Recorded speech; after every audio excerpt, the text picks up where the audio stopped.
In today's video, I'm going to teach you how to fix overexposed video in Premiere Pro. If your footage looks too bright, lacks detail in the highlights, or feels washed out, don't worry. Premiere Pro gives you reliable tools to bring it back to life while keeping everything looking natural. Start by switching to the color workspace so you have everything you need in one place. Go to the top menu and choose Window, then Workspaces, then Color. This opens the Lumetri color panel, and it also brings up the scopes. Scopes are super helpful because they show you what your brightness levels are doing in a precise, visual way, rather than just relying on your eyes. If you see parts of the waveform pinned to the very top, that usually means clipping in the highlights. With the Lumetri color panel open, head to the Basic Correction section. This is where we'll make the core adjustments for overexposed footage. Begin with exposure. Reduce exposure slightly to bring down the overall brightness of the clip. Small, gentle changes are key here.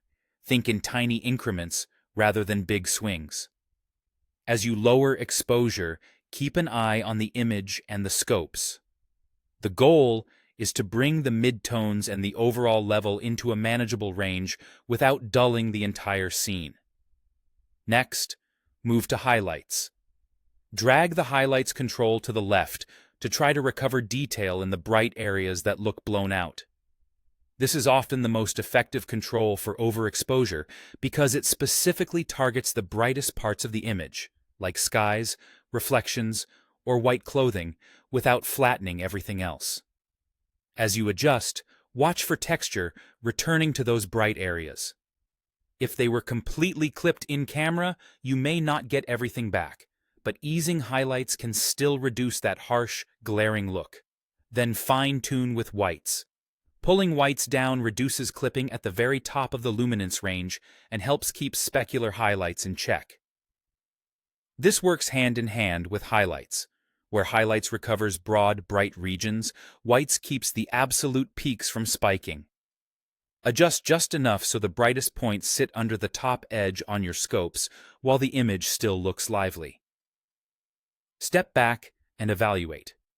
The best results come from subtle, balanced changes. If the image looks flat, you may have lowered things too far. Ease exposure or whites back up slightly.